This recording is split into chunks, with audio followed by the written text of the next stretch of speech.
Hello everyone. तो कैसे हैं आप सब। तो स्वागत है आप सभी का आपके अपने यूट्यूब चैनल बायोलॉजी अड्डा में। तो दोस्तों यहाँ पे हम लोग डिस्कस करेंगे इकोसिस्टम चैप्टर के लेक्चर नंबर 3 जो कि है इकोलॉजी यूनिट है, उसका एक बहुत ही महत्वपूर्ण चैप्टर है। तो दोस्तों ये हर एक एग्जाम के लिए महत्वपूर्ण होता है, चाहे आपका बोर्ड का एग्जाम हो चाहे वो किसी कॉम्पिटेटिव एग्जाम हो। इकोसिस्टम से इकोलॉजी से आपके एग्जाम में प्रश्न आने ही आने हैं। तो चलिए क्लास को शुरू करते हैं। और क्लास शुरू करने से पहले अगर आप दोस्तों इस चैनल पे अगर आप नए हैं तो चैनल को सब्सक्राइब जरूर कर दें और बेल आइकन को प्रेस कर दें ताकि वीडियो के नोटिफिकेशन आपको मिल जाए। चलिए क्लास को शुरू करते हैं। और आज हम डिस्कस करने वाले हैं दोस्तों टाइप ऑफ फूड चेन। ठीक है, चलिए आज क्या बात करेंगे। आज हम बात करने वाले हैं टाइप ऑफ फूड चेन के बारे में। टाइप ऑफ फूड चेन देखेंगे दोस्तों कि फूड चेन कितने प्रकार के होते हैं, ये बात हम लोग को समझनी है। ओके, ध्यान दीजिए। सबसे पहले यहां पे बात करते हैं ग्रेजिंग फूड चेन की। ग्रेजिंग फूड चेन का मतलब क्या होता है कि चराई खाद्य श्रृंखला। चराई खाद्य श्रृंखला जिसमें से क्या करता है, कोई जो जीव है वो जा करके क्या करता है, घास इत्यादि को खाता है। थोड़ा समझने का प्रयास कीजिएगा। चराई खाद्य श्रृंखला एक प्रकार की खाद्य श्रृंखला है, यानी कि जो ये चराई है, जो ग्रेजिंग फूड चेन है, क्या है, एक प्रकार की फूड चेन है जिसमें निम्नतम पोषक स्तर, ध्यान रखेंगे, निम्नतम पोषक स्तर पर ऊर्जा प्रकाश संश्लेषण के माध्यम से प्राप्त की जाती है। मतलब कि सबसे निम्नतम स्तर पे जो ऊर्जा प्राप्त की जाती है वो प्रकाश संश्लेषण से प्राप्त की जाती है। दूसरी बात कि चराई खाद्य श्रृंखला हरे पौधे जैसे उत्पादकों से शुरू होती है जो प्रकाश संश्लेषण की क्रिया के माध्यम से अपना भोजन स्वयं बनाते हैं और बाद में शाकाहारी से मांसाहारी बन जाते हैं। अब एक बात सुनिए, क्या कहा जा रहा है कि ये जो फूड चेन है इसमें कैसे चैन बनता है। तो देखिए, मान लो दोस्तों कि यहाँ पे क्या है, तो यहाँ पे क्या है, तो ये घास है। ठीक है, क्या है, ये घास है। अब ये घास क्या है दोस्तों, तो घास हो जाएगा उत्पादक। घास क्या हो जाएगा, उत्पादक हो गया। क्या हो गया, उत्पादक हो गया। अब ये उत्पादक है तो ये कौन सी क्रिया करेगा, तो ये क्रिया करेगा प्रकाश संश्लेषण का। प्रकाश संश्लेषण का, प्रकाश संश्लेषण की क्रिया करने वाला है, इसलिए इसे हम लोग उत्पादक की श्रेणी में रखे हुए हैं। चलिए ठीक है। अब देखिए, घास को एक जीव क्या करता है, आकर के खा जाता है। घास को एक जीव आकर के खा जाता है। जैसे कि मान लीजिएगा, एक मान लेते हैं टीडा हो गया, टीडा ही मान लेते हैं चलिए, या कोई हम शाकाहारी बकरी मान लीजिए, चलिए यहाँ पर मान ली बकरी। ठीक है, तो घास को किसने खाया दोस्तों, घास को खाया बकरी ने।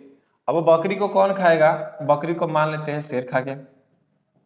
कौन खा गया, शेर खा गया। तो वही बात कहा जा रहा है कि जो चराई खाद्य श्रृंखला है ये कहाँ से शुरू होती है, तो हरे पौधे से शुरू होती है जो प्रकाश संश्लेषण की क्रिया करने में सक्षम होते हैं। और हाँ जी, ये स्वयं भोजन बनाते हैं और बाद में शाकाहारी से फिर मांसाहारी बन जाते हैं। यानी कि घास को खाने वाला क्या हुआ, बकरी। और बकरी क्या होता है दोस्तों, बकरी होता है आपका शाकाहारी और इसको खाएगा कौन, शेर। तो शेर क्या हो जाता है दोस्तों, ये हो जाता है मांसाहारी। यानी कि एकदम साफ साफ कहा गया कि पहले उत्पादक है उसको खाएगा शाकाहारी, उसके बाद मांसाहारी। इंग्लिश की बात करें तो समझिएगा, the grazing food chain is a type of food chain in which energy at the lowest trophic level is required via photosynthesis। ठीक है, नेक्स्ट है कि the grazing food chain begins with producers like green plants who create their own food throughout the process of photosynthesis and later move from herbivores to carnivores। ठीक है, तो ये था हमारा पहला फूड चेन जो कि है ग्रेजिंग फूड चेन, जिसे हम लोग चराई खाद्य श्रृंखला के नाम से जानते हैं। चलिए अगला जो फूड चेन है वो है पैरासाइट फूड चेन, यानी कि परजीवी आहार श्रृंखला। परजीवी आहार श्रृंखला दोस्तों, चलिए अब आप ध्यान दीजिए, परजीवी आहार श्रृंखला है ये क्या होती है, सिंपल सी बात है। परजीवी खाद्य श्रृंखला एक प्रकार की खाद्य श्रृंखला है जो शाकाहारी जीवों से शुरू होती है। याद रखें दोस्तों, ये कहाँ शुरू होती है? शाकाहारी जीवों से शुरू होती है, लेकिन खाद्य ऊर्जा बड़े जीवों से छोटे जीवों में स्थानांतरित हो जाती है शिकारों के मामले में मारे बिना। ठीक है, शिकारी के मामले में मारे बिना। एक बात ध्यान रखिएगा, क्या क्या कहा जा रहा है? कहा जा रहा है parasitic food chain is a type of food chain that start from herbivore but the food energy transfer from larger organism to smaller organisms without killing in case of a predator। यानी कि यहाँ पे शिकारी है, कोई शिकार नहीं करता है, शिकारी कोई शिकार नहीं करता है। इसमें क्या होता है, डायरेक्ट यहाँ पे जो पोषक तत्व है या ऊर्जा है, ऊर्जा जो ट्रांसफर हो जाती है वो किस में हो जाती है? वो हो जाती है लार्जर एनिमल से स्मॉलर एनिमल में। एक बात समझिए, चलिए मान लीजिए ये क्या है, तो ठीक है, ये एक व्यक्ति है, ये एक व्यक्ति है और इस व्यक्ति को क्या हुआ, तो इस व्यक्ति को एक काटा मच्छर ने। ठीक है, इस व्यक्ति को क्या काटा? मच्छर ने काटा। अब देखिएगा इसमें जो एनर्जी है वो ब्लड के द्वारा किस में ट्रांसफर हुआ? मच्छर में। तो यहाँ पे हम क्या देख पा रहे हैं, ये क्या है, तो यहाँ पे ये हायर है, यानी कि कहने का मतलब ये लार्जर एनिमल है, और यहाँ पे मच्छर क्या है? स्मॉल एनिमल है, स्मॉलर हो गया। ठीक है, स्मॉलर एनिमल। तो आप क्या देख पा रहे हैं? आप यहाँ पे यही देख पा रहे हैं कि दोस्तों कि जो एनर्जी है वो एक लार्ज एनिमल से स्मॉल एनिमल में ट्रांसफर हो जा रही है। तो इसी को हम लोग क्या कहते हैं? पैरासाइट कहते हैं। और याद रखिए मच्छर क्या है दोस्तों? मच्छर भी एक परजीवी है। इसको हम लोग क्या कहते हैं? इसको हम लोग बाह्य परजीवी कह सकते हैं, बाह्य परजीवी कह सकते हैं। क्योंकि देखिएगा ये क्या करता है कि हमारे शरीर के ऊपरी सतह से भोजन को ग्रहण कर लेता है, और जैसे ही भोजन को ग्रहण करने का मतलब खून चूस लेता है, और जैसे ही इसका पेट भर जाता है ये अलग उड़ जाता है। ठीक है, तो वही है कि इससे हमको कोई फायदा नहीं है। जब फायदा नहीं है तो दोस्तों उसे हम लोग परजीवी कहते हैं। क्या कहते हैं? परजीवी कहते हैं। तो वही ये आपको आई होप की बातें आपको समझ में आ गई होंगी कि पैरासाइटिक फूड चेन होता क्या है। चलिए अगला है डेट्राइटस यानी कि अपर्दन। डेट्राइटस फूड चेन यानी कि इसमें वैसे घटक होते हैं जो कि क्या अपर्दन का कार्य करते हैं। तो समझिएगा डेट्राइटस खाद्य श्रृंखला एक प्रकार की खाद्य श्रृंखला है जो मृत कार्बनिक पदार्थों से शुरू होती है। यानी कि देखिएगा यहाँ पे क्रिएट होता है, जैसे कि मान लेते जीव मर गया, डीड एनिमल है समझ लीजिए। ठीक है, कोई जीव मर गया। अब जीव मर गया तो क्या होता है, इसका शरीर क्या होता है? सड़ता है। क्या होता है दोस्तों? सड़ता है। डेड एनिमल है उसका शरीर सड़ता है, और सड़ करके क्या होता है कि इसके जो पोषक तत्व हैं वो क्या हो जाते हैं? अलग हो जाते हैं। पोषक तत्व क्या हो जाते हैं? अलग हो जाते हैं। वही बात कही जा रही है कि डेट्राइटस खाद्य श्रृंखला एक प्रकार की खाद्य श्रृंखला है जो मृत कार्बनिक पदार्थ से शुरू होती है। मृत कार्बनिक पदार्थ सूक्ष्म जीवों द्वारा विघटित हो जाते हैं। यानी कि यहाँ पे देखिए, यहाँ पे डेड बॉडी है, इसको क्या हुआ मान लेते कोई बैक्टीरिया है या कवक है, फंगी या कवक है, इसने क्या किया? इसको सड़ाया, निम्नीकृत किया, और छोटे छोटे पोषक तत्वों में अलग अलग विभक्त कर देता है जो कि मिट्टी में चली जाती है। ठीक है, तो दोस्तों आई होप कि आपको डेट्राइटस फूड चेन समझ में आ गई होगी। अगला देख लेते हैं, अगला है दोस्तों food web. Food web, food web को हम लोग कहते हैं आहार जाल। पहले दोस्तों एक वेव का मतलब समझिए। ठीक है, वेव का मतलब होता है एक जाल। क्या दोस्तों? एक नेट। यहाँ पे हम लोग देख पा रहे हैं कि जैसे कि मान लेते हैं कि आप खेत में गए। ठीक है, आप खेत में गए तो वहां पे आप विभिन्न प्रकार के जीव को देखिएगा, और जब विभिन्न प्रकार के जीव को देखिएगा तो देखिएगा कि कोई एक जीव है जो कि घास खा रहा है, कोई एक जीव है जो कि घास भी खा रहा है और घास को खाने वालों को भी खा रहा है। मतलब कि यहाँ पे क्या हो रही है कि एक जो श्रृंखला है वो एक दूसरे से जुड़ जा रही है, एक दूसरे से जुड़ जा रही है। जैसे कि एक बिल्ली है वो भी चूहा खाएगी, ठीक है, एक बाज है वो भी चूहा खाएगा। मतलब कि यहाँ पे हम देख रहे हैं ना कि जो आहार श्रृंखला बन रही है वो क्या हो जा रही है, जो एक आहार श्रृंखला है वो एक दूसरे से जुड़ जा रही है। जब एक दूसरे से जुड़ जा रही है तो उससे एक जाल जैसी संरचना बन जाता है।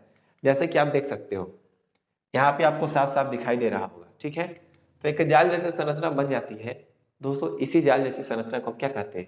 फूड वेव कहते हैं। समझिएगा, एक पारिस्थितिकी तंत्र में सभी परस्पर जुड़ी और ओवरलैपिंग खाद्य श्रृंखलाएं एक साथ वेव कहलाती है। एक साथ क्या कहलाती है? खाद्य वेव कहलाती है दोस्तों। क्या कहलाती है? खाद्य वेव। यानी कि यहाँ पे किसकी बात की जा रही है?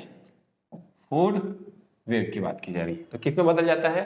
फूड वेव में बदल जाता है। दूसरी बात अगर हम इंग्लिश की बात करेंगे, all of the interconnected and overlapping food chain in an ecosystem makeup a food web.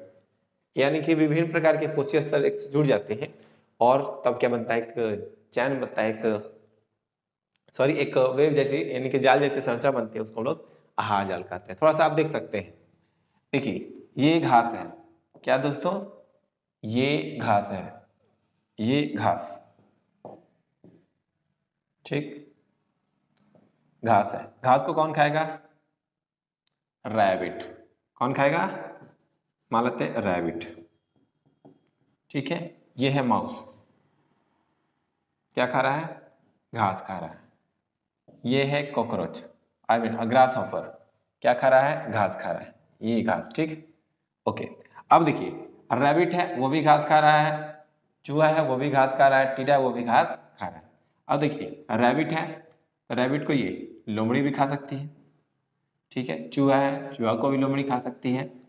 Rabbit को ये हॉक, बाज भी है, चील भी है, वो भी खा सकता है, ठीक है। फिर यहाँ पे देखिए चूहा को उल्लू भी खा सकता है और चूहा को ये हॉक भी खा सकता है, ठीक है, ओके। क्या कर सकता है? हॉक भी खा सकता है। फिर यहाँ पे देख रहे हैं कि जो ग्रास हॉपर है, टिड्डा है, इसको कौन खाता है? मेढक। मेढक को उल्लू खा सकता है। फिर मेढक को कौन खाता है? तो सांप खाता है। कौन खाता है? सांप खाता है, ठीक। अब देखिए यहाँ पे ये जो टिड्डा है, टिड्डा को कौन खाता है? बर्ड खाते हैं। बर्ड को कौन खा सकता है? सांप, ठीक है। और सांप को कौन खाएगा? तो वह है बाज। तो यहाँ पे आप देख पा रहे हैं, ध्यान से समझिएगा, यहाँ पर जो आप देख पा रहे हैं, ठीक है, हम यहाँ पे हम इसको मिटा दे रहे हैं ताकि आपको साफ साफ दिख जाए।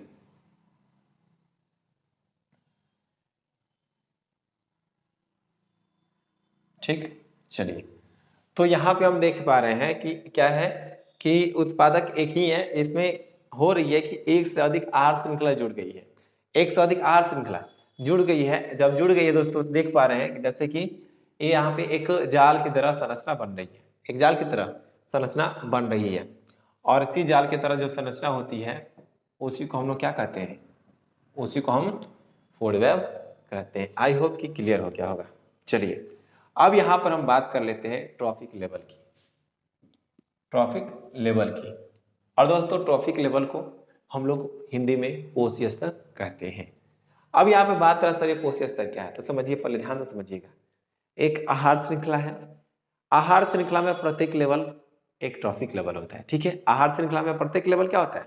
एक ट्रॉफिक लेवल होता है। यानी कि आहार श्रृंखला जिन इकाइयों से मिलकर बना होता है, ठीक है, उन एक इकाई को हम लोग क्या कहते हैं? तो पोषी स्तर कहते हैं। तो समझिए, सबसे पहले आहार श्रृंखला कई तरह से होते हैं तथा प्रत्येक स्तर पर भोजन का स्थानांतरण होता है। ध्यान समझिएगा, कहा जा रहा है कि आहार श्रृंखला तो अनेकों होते हैं और प्रत्येक लेवल पे क्या होता है? भोजन का स्थानांतरण होता है।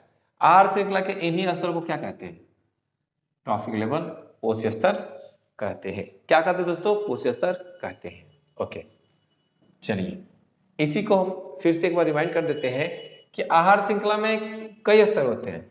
आहार श्रृंखला में कई स्तर होते हैं तथा प्रत्येक स्तर पर भोजन का स्थानांतरण होता है। यानी कि वो विभिन्न प्रकार के आपको स्तर दिखेंगे और देखेंगे कि दूसरे से जब जुड़े हैं तो भोजन का स्थानांतरण हो रही है, ठीक है। और फिर देखेंगे कि आहार श्रृंखला के इन्हीं, यानी ये जो आहार श्रृंखला के लेवल है, इन्हीं को हम लोग क्या कहते हैं? पोषी स्तर कहते हैं, टॉपिक लेवल कहते हैं। जैसे कि एक बात समझिए, मान लीजिए हमने यहां पे एक आहार श्रृंखला बनाया, ठीक है। घास है, टिड्डा है, मेढक है,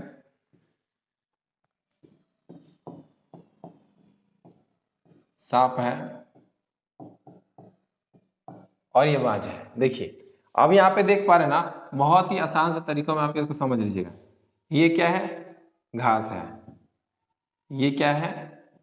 टिड्डा, मेढक, सांप, बाज। यानी कि आप देख पा रहे हैं कि एक जो आहार श्रृंखला बना है उसमें क्या है, बहुत सारे क्या है, लेवल है, बहुत सारे स्तर है, बहुत सारे लेवल है, यानी कि स्तर है। ठीक है दोस्तों, तो इसी को हम लोग क्या कहते हैं, इसी को हम लोग ट्रॉफिक लेवल के नाम से जानते हैं। चलिए थोड़ा सा इंग्लिश देख लेते हैं। There are many level in food chain, यानी कि फूड चेन में बहुत प्रकार के क्या है, लेवल है। And it at each level the food transfer, यानी कि प्रत्येक स्तर पर भोजन का हस्तांतरण होती है। दूसरी बात, this level is in the food chain is called trophic level, यानी कि इस प्रकार का देखिएगा, इस प्रकार का क्या होता है कि जो भोजन होता है, ध्यान समझिए, भोजन का जो एक चैन होता है उसी को हम लोग क्या कहते हैं, देखिए कह रहे कि this level in the food chain is called the trophic level. मतलब कि देखिए, घास को कौन खा रहा है, टिड्डा, टिड्डा कौन, मेढक, मेढक को सांप, सांप को बाज। यानी कि यहाँ पे जो फूड चैन है इसमें अलग अलग स्तर बन गए, अलग अलग स्तर बन गए दोस्तों, इसी को हम लोग क्या कहते हैं, आपके ट्रॉफिक लेवल। या सिंपल सा शब्द में समझिए, आहार श्रृंखला जिन छोटी छोटी गायों से मिलकर बनी होती है, जिसमें पोषक तत्वों का स्थानांतरण होता है, ऊर्जा का स्थानांतरण होता है, तो दोस्तों उसे ही हम लोग क्या कहते हैं, उसे हम लोग उसी स्तर के नाम से जानते हैं। चलिए यहां पे आप देख सकते हैं, समझिए, कैरेट, ठीक है, देखिए ये है कैरेट, क्या है, कैरेट है,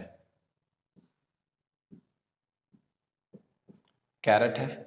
अब कैरेट क्या है दोस्तों, तो याद रखिएगा ये पौधा है, क्या है, एक पौधा है। और दोस्तों याद रखिएगा, पौधों को हम क्या कहते हैं, पौधों को हम कहते हैं उत्पादक, क्या कहते हैं, उत्पादक कहते हैं, ठीक है। अब कैरेट को कौन खाता है, कैरेट खाएगा मान लेते हैं रैबिट, ठीक है, ठीक है। इसको कौन खाया, लोमड़ी, लोमड़ी को किसने खाया, शेर। ओके, तो आप थोड़ा सा इस बात को समझिए, कैरेट है उत्पादक है, तो जो कैरेट है उत्पादक को हम लोग क्या कहते हैं, प्रथम श्रेणी कहते हैं दोस्तों, क्या कहते हैं, प्रथम श्रेणी। यानी कि यहाँ पर ये जो कैरेट है ये क्या है, प्रथम पोषी स्तर है, प्रथम पोषी स्तर, प्रथम पोषी स्तर, ठीक है। तो फिर अगर ये आते हैं रैबिट, देखिएगा रैबिट क्या होते हैं, शाकाहारी होते हैं, क्या होते हैं, शाकाहारी होते हैं। और ये क्या होते हैं, तो याद रखिएगा द्वितीय पोषी स्तर,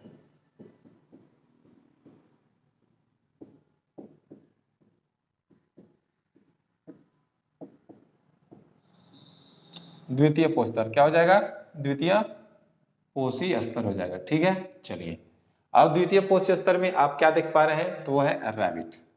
फिर यहाँ पे जो लोमड़ी है जो कि रैबिट को खाएगा, ये क्या है, तो ये होगी मांसाहारी,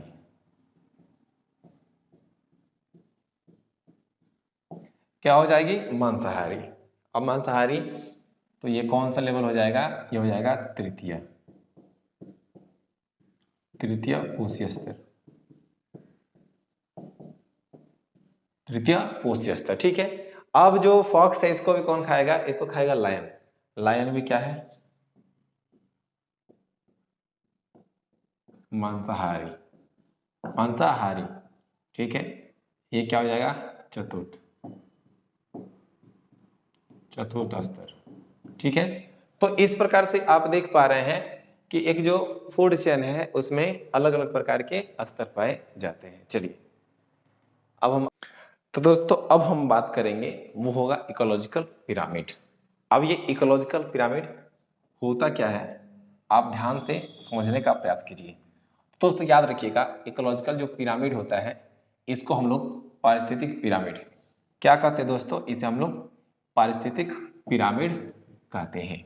जैसा कि आप देख पा रहे हो, आप ये जो स्क्रीन है इस पर आप देख पा रहे हो कि यहाँ पे क्या है, तो एक पिरामिड बनी हुई है, क्या बनी है दोस्तों, एक पिरामिड बनी हुई है। चलिए हम इकोलॉजिकल पिरामिड को डिस्कस करेंगे। सबसे पहले एक बात ध्यान सुनिए, ये इकोलॉजिकल पिरामिड आखिर होता क्या है, उसका ये डेफिनेशन है, क्या दोस्तों, डेफिनेशन है कि ये इकोलॉजिकल पिरामिड होते क्या हैं। तो एक बात को जानिए, देखिए, खाद्य श्रृंखला में क्रमिक उच्च पोषण स्तरों में प्रजातियों की संख्या, सकल बायोमास तथा ऊर्जा की सुलभता में इस तरह से ह्रास होता है कि उनका आकार पिरामिड जैसा हो जाता है। इसे पारिस्थितिक पिरामिड कहते हैं। ठीक है, तो कुल मिलाकर करके इसका कहने का जो तात्पर्य है ये रहा है कि जैसे कि जीव है, जैसे क्या है कि समझिएगा, इस बात को समझिए। जैसे कि मान लेते हैं यहाँ पे उत्पादक है, ठीक है, उत्पादक है, ये उपभोक्ता है। मान लेते ये उपभोक्ता कौन सा है, ये प्राइमरी है, ठीक है, इसको खाने वाला वह है द्वितीय उपभोक्ता।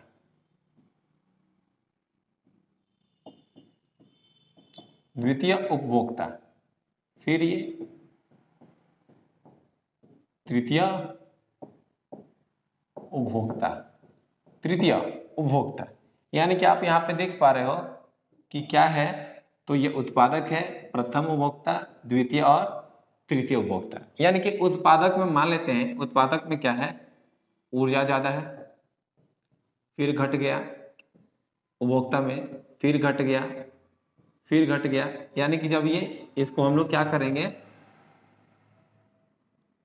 पोषक स्तर को हम लोग सजाएंगे, पोषक स्तर को जब हम सजाएंगे तो क्या होगा, तो एक त्रिभुज की जैसी संरचना प्राप्त हो जाएगी हमें।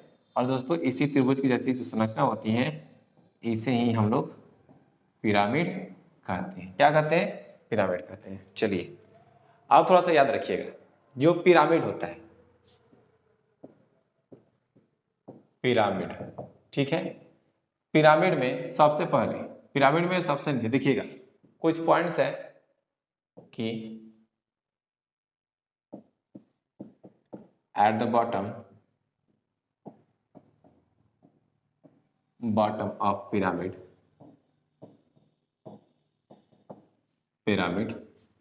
Producers are present, producers are present, ठीक है। कहा जा रहा है, देखिए ध्यान से समझिए क्या कहा जा रहा है कि अगर हम पिरामिड के बेस को देखेंगे, देखिए पिरामिड के बेस को देखते हैं तो पिरामिड के बेस में क्या उपस्थित होता है, पिरामिड का जो बेस होता है इसमें उपस्थित होते हैं उत्पादक। कौन उपस्थित होते हैं, उत्पादक, यानी कि प्रोड्यूसर, ठीक है, ओके। तो ये हो गए कि at the bottom of pyramid producers are present. अब फिर क्या है कि इसके एक के ऊपर एक उपभोक्ता बढ़ते जाते हैं। ओके, चलिए अब यहाँ पे एक हम बात बताते हैं, ये जो पिरामिड है, ये जो पिरामिड है आपके दो प्रकार के होते हैं, ठीक है। कितने प्रकार के होते हैं, दो प्रकार के होते हैं। कितने प्रकार के, दो प्रकार के। अब वो प्रकार कौन सा है तो समझने का प्रयास कीजिएगा।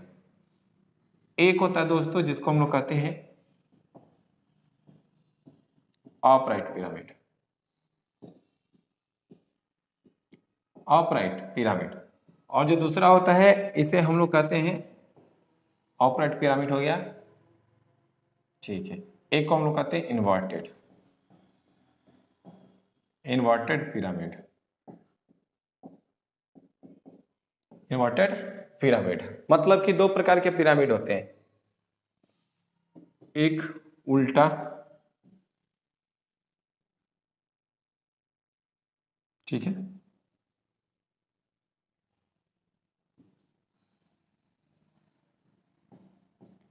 एक उल्टा, एक सीधा, एक सीधा। यानी कि पिरामिड कितने प्रकार के, दो प्रकार के हो गए, एक उल्टा एक सीधा।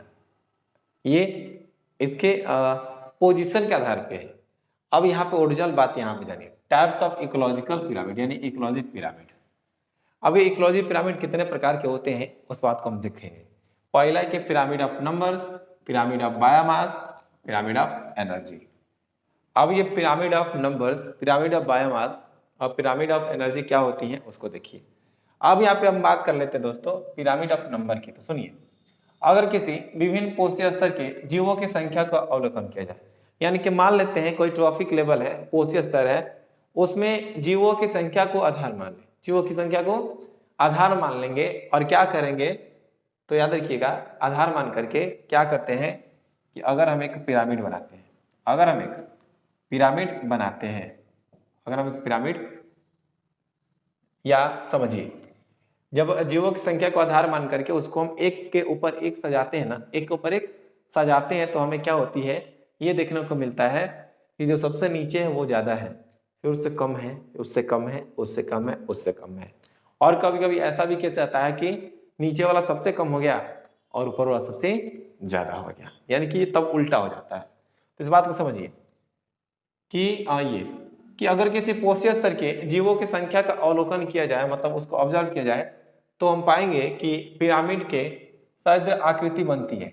यानी कि जब हम उसको अवलोकन करेंगे और उसको सजाएंगे तो कैसी संरचना बनेगी, तो एक त्रिभुज की जैसी संरचना बनेगी। तो दोस्तों इसे हम लोग क्या कहते हैं, पिरामिड ऑफ नंबर कहते हैं। यानी कि पिरामिड ऑफ नंबर कहने का मतलब संख्या का पिरामिड। अगला है यहाँ पे थोड़ा सा इसका इंग्लिश हम लोग देख लेते हैं कि if the number of organisms are of different trophic level is observed, यानी कि जब हम विभिन्न प्रकार के पोषीय स्तर के जीवों के की संख्या को देखेंगे तब वहां पे उसको हम अरेंज करेंगे तो पता चलेगी कि सबसे नीचे क्या है, तो सबसे नीचे आपके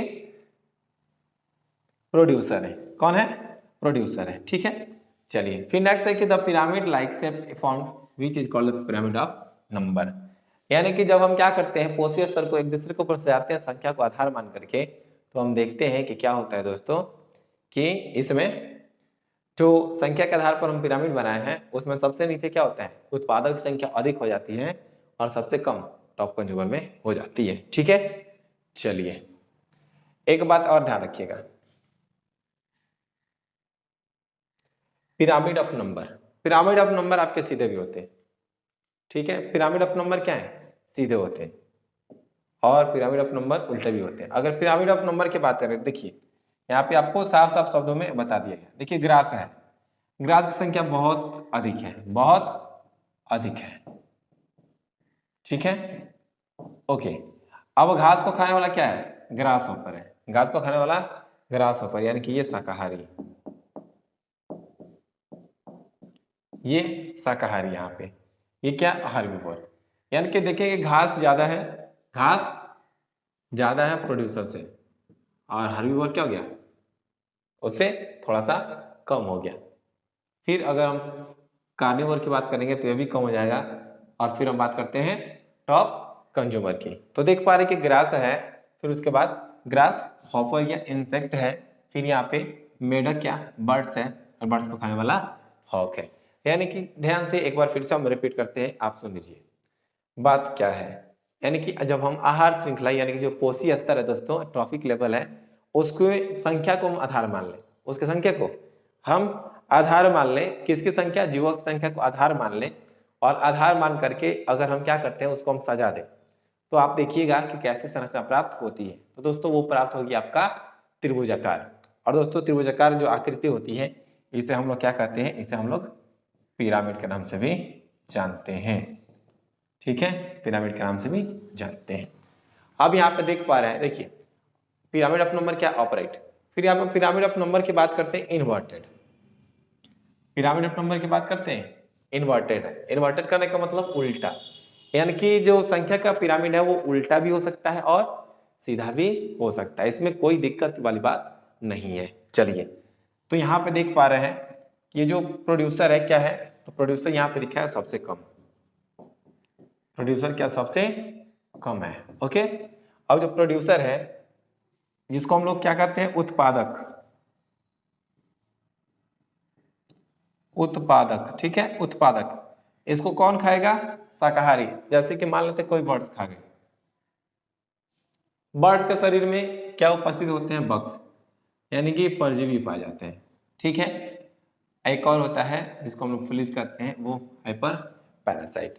यानी कि यहाँ पे देखिए बहुत ही आसान सा है कि अगर हम एक आम के पेड़ को एक इकोसिस्टम मान लें, आम के पेड़ को एक इकोसिस्टम मान लें, जब आम के पेड़ को हम एक इकोसिस्टम मानेंगे तो देखिएगा तो वो प्रोड्यूसर है।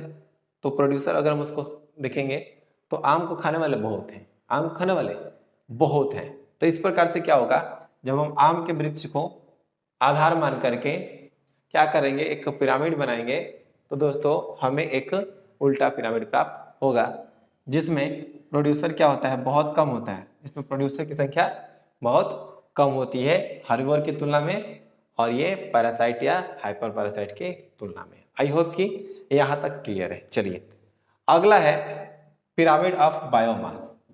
पिरामिड ऑफ बायोमास, तो दोस्तों यहाँ पे एक बात समझिए, सबसे पहले हमें बायोमास के बारे में जानना चाहिए। ठीक है, सबसे पहले किसके बारे में जानना चाहिए, सबसे पहले बायोमास के बारे में जानना चाहिए। बायोमास, देखिए बायोमास, बायो का मतलब क्या होता है, जीवित, और मास का मतलब द्रव्यमान, यानी जीवित को हम लोग जैव कह सकते हैं। ठीक है, क्या कह सकते हैं, जैव, द्रव्यमान, या यहाँ पे एक्चुअली भार से मतलब, क्या मतलब है, जैव भार से। ठीक है, तो बायोगैस का पिरामिड, सॉरी बायोमास का पिरामिड, यानी कि जैव भार का पिरामिड। अब जैव भार का पिरामिड कैसा होता है, इस बात को समझिए। देखिए कहा जा रहा है कि biomass pyramid is the representation of total living biomass और organic matter present at different trophic level in a ecosystem. यानी कि कहा जा रहा है कि बायोमास किसको रिप्रेजेंट करता है, बायोमास रिप्रेजेंट करता है सभी लिविंग को, सभी लिविंग को, और साथ ही साथ जो इनऑर्गेनिक मैटर है, ठीक है, जो कि कहाँ उपस्थित होते हैं, ट्रॉफिक लेवल, इकोसिस्टम के अलग अलग ट्रॉफिक लेवल में उपस्थित होते हैं। ओके, अगर हम हिंदी की बात करते हैं तो जैव भार पिरामिड कुल जीवित बायोमास को प्रदर्शित करता है, यानी कि जो बायोमास है वो एक जीव है, उसके शरीर में कितने ऑर्गेनिक हैं, जो कि क्या कहलाता है, बायोमास कहलाता है। यानी कि उसके शरीर में कितने केमिकल्स हैं, उन सबको माप लेंगे दोस्तों तो क्या हो जाएगा, वो बायोमास हो जाता है। ठीक है, अब सुनिएगा, एक पारिस्थितिक तंत्र में विभिन्न कोशीय स्तर पर मौजूद कार्बनिक पदार्थ की मात्रा को प्रदर्शित करता है। यानी कि अब ध्यान समझिएगा, कह रहा है कि एक पारिस्थितिक तंत्र में विभिन्न कोशीय स्तरों पर मौजूद कार्बनिक पदार्थ की मात्रा को प्रदर्शित करता है। कौन प्रदर्शित करता है, तो वो है पिरामिड ऑफ बायोमास। क्या प्रदर्शित करता है बताइए, ये प्रदर्शित करता है कि किसी पारिस्थितिकी तंत्र में विभिन्न कोशीय स्तर पर मौजूद कार्बनिक पदार्थ की मात्रा प्रदर्शित करता है। चलिए अब ये पिरामिड ऑफ बायोमास, ध्यान रखेंगे पिरामिड ऑफ बायोमास भी उल्टा भी हो सकता है और सीधा भी हो सकता है। यानी कि ऑपराइट पिरामिड यहाँ पे आप देख पा रहे हो, ये है ऑपराइट पिरामिड, देख पा रहे हैं। ठीक है, ऑपराइट पिरामिड में हम देख रहे हैं, बहुत ही आसान है कि नीचे आपके क्या है, तो देखिएगा नीचे आपके उपस्थित हैं ये घास। ठीक है, अब घास को खाने वाला खरगोश या हिरन है, जो कि क्या है, शाकाहारी है, पौधे को हम प्रोड्यूसर कहते हैं। ठीक है, हार्बिवोर, अब ये हार्बिवोर को खाएगा ये नोमड, प्राइमरी कार्निवोर हो जाएगा। ठीक है, और इसको खाएगा कौन, बाज, जिसको हम कहते हैं बाज नहीं, बाघ या शेर, शेर। टॉप कार्निवोर, कितने हैं, टॉप कार्निवोर। आप सुनिए, हम मान लीजिए घास कितना है, 1000 है, हिरन में कितना गया 100 किलोग्राम, लोन में कितना गया 10 किलोग्राम, और टॉप कार्निवोर में कितना गया 1 किलोग्राम। ठीक है दोस्तों, यहाँ पे देख पा रहे हैं कि ये है हमारा पिरामिड ऑफ बायोमास, और ये क्या होता है दोस्तों, ये ऑपराइट होता है, ऑपराइट और इन्वर्टेड, ऑपराइट और इन्वर्टेड होता है। ठीक है, यानी कि उल्टा भी होता है और सीधा भी होता है।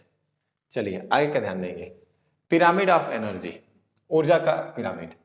ये ऊर्जा का पिरामिड आखिर होता क्या है, तो ध्यान सुनिएगा और समझने का प्रयास कीजिए। ऊर्जा का पिरामिड खाद्य श्रृंखला के प्रत्येक कोशीय स्तर पर ऊर्जा की मात्रा का एक चित्रमय प्रतिनिधित्व है। यानी कि जितना भी उपयोग की गई है, जितना भी उपयोग की गई है, उन सभी की क्या की जा रही है, तो ध्यान समझिए, ऊर्जा का पिरामिड खाद्य श्रृंखला के प्रत्येक कोशीय स्तर पर ऊर्जा की मात्रा का एक चित्रमय प्रतिनिधित्व करता है। यानी कि जीव में कितनी ऊर्जा की मात्रा उपस्थित है, कितने वायुमंडल में चली गई, इन सभी बातों को ध्यान रखने के लिए यहाँ पे ये किया जाता है। ठीक है, यानी कि कोशीय स्तर में ये सब बातें आती हैं। अब देखिए इंग्लिश की बात करेंगे तो साफ साफ लिखा हुआ है कि a pyramid of energy is a graphical representation. यानी कि ऊर्जा का जो पिरामिड है उसका ग्राफिकल जो रिप्रेजेंटेशन है, ठीक है, of the amount of energy at each trophic level of a food chain. और फिर से हमको ये देखना होता है कि कितना एनर्जी एक पीढ़ी से दूसरी पीढ़ी में ट्रांसफर हो पा रही है कि नहीं हो पा रही है। ठीक है, चलिए अब ध्यान दीजिए, यहाँ पे आप देख सकते हैं ये है ऊर्जा का पिरामिड। आप समझिए ये सूर्य है। अब सूर्य से क्या हुआ कि पौधे ने क्या किया कि ये पौधे ने सूर्य के प्रकाश को ग्रहण किया, सूर्य के प्रकाश को ग्रहण किया। ओके, अब यहाँ पे एक बात बताते हैं, सुनिए ध्यान से समझने का प्रयास कीजिएगा। हमारा जो शरीर है 2%। ठीक है, यहाँ पे जो ऊर्जा सूर्य से जो कंप्लीट 100% एनर्जी आती है ना, उसका मात्र 2% ही यूज किया जाता है, मात्र 2% ही यूज किया जाता है। एक और बात ध्यान रखिए, ये पौधे में ही केवल पाया जाता है, जंतुओं में नहीं पाया जाता है।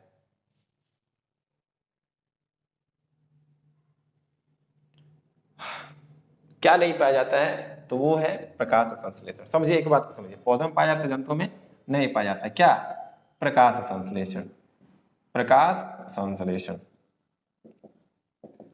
अब ये जो प्रकाश संश्लेषण हो रही है, इसमें 100% एनर्जी आई, जिसमें से 2% यूज कर लिया गया पौधे के द्वारा। अब फिर देखिएगा, अब फिर क्या है, ये प्राइमरी कंज्यूमर के पास जाएगा, सेकेंडरी कंज्यूमर के पास, थर्ड, और ये एपेक्स यानी कि टॉप। ठीक है, चलिए।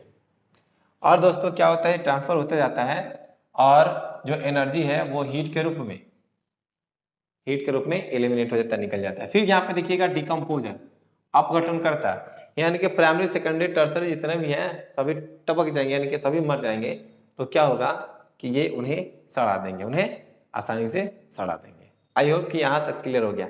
ये हम आपको क्लियर करते हैं कि सूर्य से अगर क्या आती है कि अगर 1000 किलो कैलोरी ऊर्जा आती है तो उसका मात्र 2% पौधे उपयोग कर सकते हैं, और ये एनिमल में नहीं पाया जाता है। चलिए।